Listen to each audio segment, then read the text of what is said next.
നമസ്കാരം. ലൈക്ക് ലൈവിലേക്ക് എല്ലാവർക്കും സ്വാഗതം. നമ്മുടെ മറ്റൊരു എപ്പിസോഡ് ആരംഭിക്കുകയാണ്. പൂമുഖം ആരംഭിക്കുന്നു. കെ മുരളീധരൻ നായർ നമ്മോടൊപ്പം അതിഥിയായിട്ട്. ഡോക്ടർ കെ മുരളീധരൻ നായർ നമുക്കറിയാം വാസ്തു ആചാര്യനാണ്. അതോടൊപ്പം തന്നെ തിരുവിതാംകൂർ ദേവസ്വം ബോർഡ് സ്ഥപതിയും വാസ്തുശാസ്ത്ര വിജ്ഞാനപീഠം പ്രസിഡന്റുമാണ്. നമസ്കാരം സാർ. നമസ്കാരം സാർ. അപ്പോൾ ഇന്ന് നമുക്ക് പ്രധാനമായിട്ടുള്ളൊരു ചോദ്യം എന്ന് പറയുന്നത് നമ്മളെ വീടുകളിൽ പടികൾ നിർമ്മിക്കുന്നതുമായി ബന്ധപ്പെട്ട കാര്യമാണ്. അതായത് വീടുകളിൽ നമ്മൾ പടികൾ നിർമ്മിക്കുമ്പോൾ അത് എത്ര എണ്ണം വേണം? പല ആൾക്കാർക്ക് സംശയമുണ്ട്. നമ്മൾ നിൽക്കുന്ന തറ മുതലാണോ എണ്ണം കണക്കാക്കേണ്ടത്, അല്ലെങ്കിൽ ആദ്യത്തെ പടി മുതലാണോ നമ്മൾ എണ്ണം കണക്കാക്കേണ്ടത്, ചെന്ന് കയറുന്നത് വാതിലിനോട് ചേർന്നാണെങ്കിൽ അത് എണ്ണത്തിൽ കൂട്ടും. വളരെ വലിയ സംശയങ്ങളുള്ളതാണ്. അതേപോലെ തന്നെയാണ് സ്റ്റെയർ കേസിന്റെ പടികളുടെ. എത്ര പടികൾ സ്റ്റെയർ കേസിനാകാം? അത് ഒരേ ഡയറക്ഷനിൽ എത്രണ്ണാവാം? അതിൽ ഒരു കർവ് വരുന്നെങ്കിൽ അത് എത്രണ്ണാകാം എന്നുള്ള രീതിയിലുള്ള സംശയങ്ങൾ. ഇത് വളരെ വ്യക്തമായിട്ട് നമുക്കൊന്ന് ഓരോന്നായിട്ട് നമുക്കൊന്ന് പറയാം. അതായത് ആദ്യം നമുക്ക് ഏത് ദിക്കിലേക്കോ നമ്മുടെ പൂമുഖവാലായിക്കോട്ടെ, അതായത് ഏതൊക്കെ 4 പ്രധാനപ്പെട്ട ദിക്ക്, കിഴക്ക് അല്ലെങ്കിൽ പടിഞ്ഞാറ്, തെക്ക് അല്ലെങ്കിൽ വടക്ക്. പ്രധാനപ്പെട്ട വാതിൽ നിന്നും നേരെ ഏത് ദിക്കിലേക്കുള്ള നേരെയാണ് പടിക്കെട്ട് കൊടുക്കേണ്ടത്. പടിക്കെട്ട് കൊടുക്കുമ്പോൾ ഇരട്ട സംഖ്യ വരത്തേക്ക് 1, 2 അല്ലെങ്കിൽ 4 അല്ലെങ്കിൽ 6 ഇങ്ങനെ ഇരട്ട സംഖ്യയിൽ കൊടുക്കണം. നോക്കിയുള്ളൂ. അപ്പോൾ 2 പടിയാണ് കൊടുക്കുന്നത്, ഇരട്ട. ആദ്യത്തേന് ലാഭമായിട്ടും രണ്ടാമത്തെ നഷ്ടമായിട്ടും മൂന്നാമത്തെ പടി നമ്മുടെ തറ ലെവലാണ്. അത് ലാഭമായിട്ടും കയറുക. അപ്പോൾ ഞാൻ വ്യക്തമായിട്ട് പറയുകയാണ്, ലാഭം നഷ്ടം കണക്കെടുക്കുക, അല്ലെങ്കിൽ ഇരട്ട സംഖ്യയിൽ കൊടുക്കുക. അങ്ങനെ കൊടുക്കുമ്പോൾ അത് കറക്റ്റായിരിക്കും. ചില ആൾക്കാർക്ക് നമുക്ക് ഉദാഹരണം തെക്ക് ദർശനമായിട്ട് നമുക്കൊരു വീട് വരെയാണ്. ഇപ്പോൾ പല ആൾക്കാർക്കും തെക്കോട്ട് നേരെ ഇറങ്ങുന്നത് നല്ലതല്ല, അറിവില്ലാത്തവർ പറഞ്ഞു കൊടുക്കുകയാണ്. ഇവരെന്ത് ചെയ്യുന്നറിയാം, കറക്റ്റായിട്ട് തെക്കോട്ട് നേരെ പ്രധാനപ്പെട്ട വാലിൽ ഇറങ്ങിയിട്ട് ഇടത്തോട്ട് തിരിഞ്ഞ് തെക്ക് കിഴക്കേ മൂലഭാഗത്ത് കിഴക്കോട്ട് വരുമല്ലോ എന്ന് പറഞ്ഞിട്ട് അങ്ങനെ. ഇതാണ് ഈ വിദ്യ അറിഞ്ഞുകൂടാത്തവരെ പറ്റും. നമുക്ക് എപ്പോഴും തന്നെ പ്രധാനപ്പെട്ട വാലാണ് കണക്ക്, ദർശനം. അപ്പോൾ ആ ദർശനത്തിന് അവിടെ പെട്ടെന്ന് കണ്ടെന്ന് ടെസ്റ്റ് ചെയ്യാതെ നേരെ നമുക്ക് പടിക്കെട്ടിൽ ഇങ്ങനെ താഴെ ഇറങ്ങിയിട്ട് മുറ്റത്തിറങ്ങിയിട്ട് ലെഫ്റ്റോ റൈറ്റോ തിരിഞ്ഞ് പോവാം. അതാണ് നല്ലത്.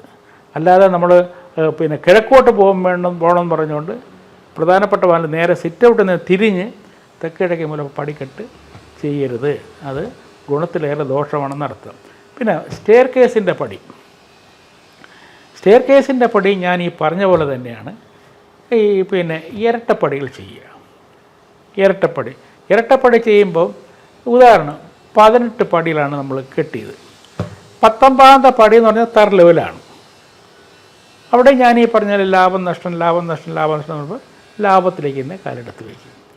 അത് പിന്നെ ഈ ഇരട്ടപ്പടികളും ഒറ്റപ്പടികളും പിന്നെ ഫില്ലർ, നമ്മുടെ പ്രധാനപ്പെട്ട വാതിലിൻ്റെ അടുത്ത് കൊടുക്കണം. പൂമുഖവാതിൽ അവിടെ അങ്ങോട്ട് വന്നിട്ട് തൂണുകൾ, ഫില്ലർ പറഞ്ഞാൽ തൂണുകൾ, അതും ഇരട്ടി തന്നെ വരണം, ഒറ്റയിൽ കൊടുക്കരുത്. അപ്പോൾ പല ആൾക്കാർ സാർ എനിക്ക് താഴത്തെ നിലയും താഴെ ഒന്നുണ്ട്, ബാൽക്കണിയുണ്ട്, അത് 2 ഒന്നൊന്ന് 2ആയി, അതിന് തടസ്സം ഒരു വീടിൻ്റെ കണക്കാണ്.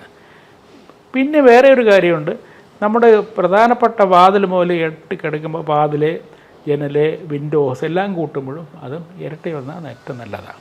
എല്ലാം തന്നെ വീടിൻ്റെ കണക്കുകളെല്ലാം തന്നെ ഇരട്ട സംഖ്യയിലേക്കാണ് പറഞ്ഞിട്ടുള്ളത്. അങ്ങനെ കണക്കെടുക്കുക. പിന്നെ ഒരുപാട് ആൾക്കാർക്ക് സംശയമുള്ളൊരു കാര്യമുണ്ട്. നമ്മൾ പൂജാമുറി ചെയ്യുമ്പോൾ പൂജാമുറിയിൽ ചോദിക്കും, ഞങ്ങൾ തടി കൊണ്ടുള്ള നിർമ്മിതി ചെയ്തോട്ടോ. നമ്മൾ പൂജാമുറിയായിട്ട് ചെയ്യുകയാണെങ്കിൽ അത് നമ്മുടെ ഇഷ്ടിക കൊണ്ട് തന്നെ പടി കെട്ടാം. 2 3 ചില ആൾക്കാർക്ക് വളരെ കുനിഞ്ഞെന്നും വിളക്കെത്തിക്കാനും എടുക്കാനും ബുദ്ധിമുട്ട്, കുറച്ച് പൊക്കം വേണമെന്നുണ്ടെങ്കിൽ 2 3 സ്റ്റെപ്പ് കെട്ടാം. സ്റ്റെപ്പ് കെട്ടുമ്പോൾ ഒരു പ്രത്യേകമായിട്ട് കണക്കെടുക്കേണ്ടത് പടിയുടെ വീതിയെ കാട്ടി പൊക്കം കൂടിയിരിക്കണമെന്ന് അർത്ഥം. ഇപ്പോൾ ഉദാഹരണം 8 ഇഞ്ച് വീതിയാണ് അവിടെ നമ്മുടെ വീതി എടുക്കണമെന്നത്. 8 ഇഞ്ചാണെങ്കിൽ 10 12 ഇഞ്ച് നമുക്ക് ഇതിൻ്റെ പൊക്കം കൊടുക്കണം. ഇപ്പോൾ ഉദാഹരണം 1 അടി പൊക്കം കൊടുക്കുകയാണെങ്കിൽ പൊക്കം മൊത്തം 36, 3 അടിയോളം പൊക്കം നമുക്ക് ഫുള്ളായിട്ട് വരും. പല ആൾക്കാർക്കും ഇങ്ങനെ വളരെ കുനിഞ്ഞ് വിളക്ക് കത്തിക്കാൻ എടുക്കാനുള്ള പ്രായമുള്ള സ്ത്രീകളും കാര്യങ്ങൾ വരുമ്പോൾ അവർ പറയും ഞങ്ങൾക്ക് സ്വപ്പം പൊക്കം കൂടി വരണം. അപ്പോൾ അങ്ങനെ 3 പടി ചെയ്യണമെങ്കിൽ തടസ്സമൊന്നുമില്ല. പക്ഷേ 3 പടി ചെയ്യുമ്പോൾ ഈ വീതിയുടെ അനുസരിച്ച് ഫ്രണ്ടിലേക്ക് തള്ളി വരും. നീളം ആദ്യം ഇല്ലാത്ത പൂജാമുറിക്കാണെങ്കിൽ ബുദ്ധിമുട്ടായിട്ട് വരും. അപ്പോൾ നീളത്തിനനുസരിച്ച് നമുക്ക് ചെയ്യാം. എന്താണെന്നാലും നമുക്ക് മിനിമം 8 ഇഞ്ചെങ്കിലും വീതി പടിക്ക് വേണമെന്നർത്ഥം. ഏറ്റവും താഴത്തെ പടിയുടെ നടുക്കായിട്ട് വിളക്ക് കൊളുത്തി വയ്ക്കുക. എന്നിട്ട് ലെഫ്റ്റും റൈറ്റും ഉയരത്തെ പടികളെല്ലാം നിറച്ച് നമുക്ക് പടങ്ങളെല്ലാം വയ്ക്കുക. എപ്പോഴും തന്നെ ഒരു പൂജാമുറി ക്രമീകരിക്കുമ്പോൾ സാക്ഷാൽ മഹാഗണപതിയെയും അമ്മ ദേവിയെയും ഒഴിവാക്കരുത്. കർശനമായിട്ട് നമുക്ക് ചില ആൾക്കാർ കൃഷ്ണഭക്തരായിരിക്കും.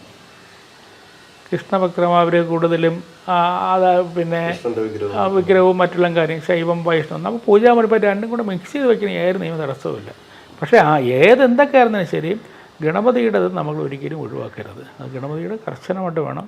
അമ്മ ദേവി ഏത് രൂപത്തിലും ഭാവത്തിലായിരുന്നാലും മതി, അതും വയ്ക്കേണ്ടി വരും. പിന്നെ വിളക്ക് കത്തിക്കുന്നത് നമുക്ക് 5 തിരിയിട്ട് ദിവസം വിളക്ക് കത്തിക്കണമെന്ന് നമുക്ക് ഇല്ല.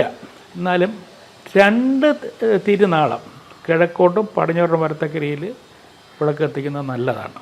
ദിവസവും രാവിലെയും വൈകുന്നേരം വിളക്ക് കത്തിക്കുന്നത് ഏറ്റവും ഉത്തമമാണ്. കഴിയുമെങ്കിൽ അല്പം നെയ്യ് ഒഴിച്ച് കത്തിക്കുന്നത് നല്ലത്. നെയ്യ് കിട്ടാത്ത അവസരത്തിൽ വരെയാണെങ്കിൽ എള്ളെണ്ണ ഏറ്റവും അത് പിന്നെ ഊർജത്തിൻ്റെ വികസനം വരുന്നതിനും അണുനശീകരണത്തിനും ഈ ഏറ്റുണ്ട് നല്ലതാണ്. നെയ്യ് ഏറ്റവും ചൂടുള്ള സാധനമാണ്. അണുനശീകരണത്തിന് ഏറ്റവും നല്ലതാണ്.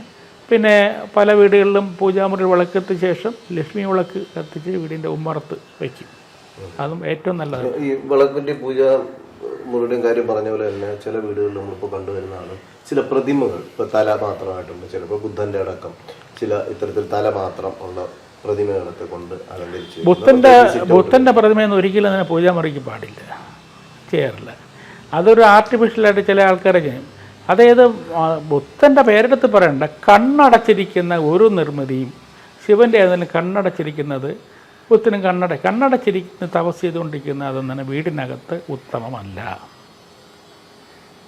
അത് വേറെ എവിടെയെങ്കിലും ഓപ്പൺ സ്ഥലത്ത് മറ്റൊക്കെ വയ്ക്കണേന്ന് അത് ബുദ്ധനായിരുന്നതിന് ശരി. അതൊന്നും തന്നെ പണ്ട് കാലത്ത് ഇളക്കി വരും. ഇപ്പോൾ ഈ അടുത്ത കാലത്തെ ഒരു ട്രെൻഡ് ഉണ്ട്, എല്ലാം തന്നെ ഒരു ബുദ്ധൻ്റെ പ്രതിമ ഉണ്ടാക്കി പലയിടത്തും. അത് കുറച്ച് ദിവസം കഴിയുമ്പോൾ ഓട്ടോമാറ്റിക്കായിട്ട് മാറ്റിക്കുള്ളൂ. അത് നല്ലതല്ല. പണ്ട് കാലത്ത് ചില ആൾക്കാർ കണ്ടെത്തിയ പല കാര്യങ്ങളും അത് സത്യം തന്നെയാണ്. ഇപ്പോൾ ഏറ്റവും പ്രധാനപ്പെട്ട സാക്ഷാൽ പരമശിവൻ അദ്ദേഹത്തിൻ്റെ ഇതുപോലെ കണ്ണടച്ചിരിക്കുന്നത് തപസ്സിരിക്കുന്നത് വീടിനകത്ത് നമ്മൾ ഒഴിവാക്കും, പൂജാമുറിയിൽ ഒഴിവാക്കും. എന്നാൽ ബാക്കിയുള്ള അദ്ദേഹത്തിൻ്റെ കണ്ണടന്ന് എന്തെല്ലാം വേഷം അതൊക്കെ നമുക്ക് പോസിറ്റീവാണ്. ഇങ്ങനെ ഇപ്പോൾ ഒരുപാട് ആൾക്കാർ എല്ലാം തള്ളിയിട്ട് എല്ലാം ബുദ്ധനെയാണ് ഇപ്പോൾ കയറ്റിക്കുന്നത്. ഒരു ട്രെൻഡാണ് ഇപ്പോൾ എല്ലായിടത്തും ഒരു ബുദ്ധൻ്റെ കണ്ണടച്ചിരിക്കുന്നിടത്ത് വെച്ച് ബുദ്ധൻ്റെ വിളക്ക് അത് വെച്ചിട്ട് വിളക്കൊന്നും കത്തിക്കില്ല, ഒരു ഷോ പീസ്. പക്ഷെ അത് നല്ലതല്ല. അപ്പോൾ നമ്മളിപ്പോൾ ഈ പറഞ്ഞ പൂജാമുറികളുടെ കാര്യത്തിലും അതുപോലെ പൂജാമുറിയിലെ കാര്യത്തിനോടൊപ്പം തന്നെ പ്രധാനമായിട്ട് നിങ്ങൾ ശ്രദ്ധിക്കേണ്ട ഈ പടികളുടെ കാര്യത്തിലാണ്. അദ്ദേഹം വളരെ വ്യക്തമായി തന്നെ പറഞ്ഞു പടികളുടെ ഇരട്ട സംഖ്യ വേണം എന്നുള്ളത്. കാരണം ലാഭം നഷ്ടം കണക്കാക്കി എന്നുള്ള രീതിയിലാണ് പടികൾ നിർമ്മിക്കുന്നത്. അപ്പോൾ അതിൽ നമ്മൾ കൃത്യമായി തന്നെ നമുക്ക് തന്നെ ഒരു ഐഡിയ കിട്ടിക്കഴിഞ്ഞാൽ നിർമ്മാണത്തിന് വരുന്ന മേസ്ത്രിയോട് അത് കൃത്യമായി പറഞ്ഞു കൊടുക്കാൻ സാധിക്കും. അപ്പോൾ അക്കാര്യങ്ങളാണ് നമ്മൾ ഈ എപ്പിസോഡ് ഡിസ്കസ് ചെയ്തത്. നിങ്ങൾ തീർച്ചയായും നമ്മുടെ ഈ ചാനലിൽ കമൻറ്റ് ബോക്സ് ഉണ്ട്, അതിനകത്ത് കൃത്യമായി നിങ്ങളുടെ ചോദ്യങ്ങൾ ചോദിക്കുക. അതോടൊപ്പം നിങ്ങൾക്ക് വളരെ പെട്ടെന്ന് കാര്യങ്ങൾ മനസ്സിലാക്കാൻ സംശയങ്ങൾ വരികയാണെങ്കിൽ നമ്മുടെ ഈ മൊബൈൽ നമ്പറിൽ നിങ്ങൾ വിളിച്ച് വിശദമായി തന്നെ അദ്ദേഹം മറുപടി നൽകുന്നതാണ്. അത്തരം കാര്യങ്ങൾ നിങ്ങളുടെ ചോദ്യങ്ങളൊക്കെ ഞങ്ങളെ അറിയിക്കുക. ഞങ്ങളുടെ ചാനൽ നിങ്ങൾ കൃത്യമായി വീക്ഷിക്കുക. നിങ്ങളുടെ അഭിപ്രായങ്ങളും നിർദ്ദേശങ്ങളും കമൻറ്റ് ബോക്സിൽ അറിയിക്കുക.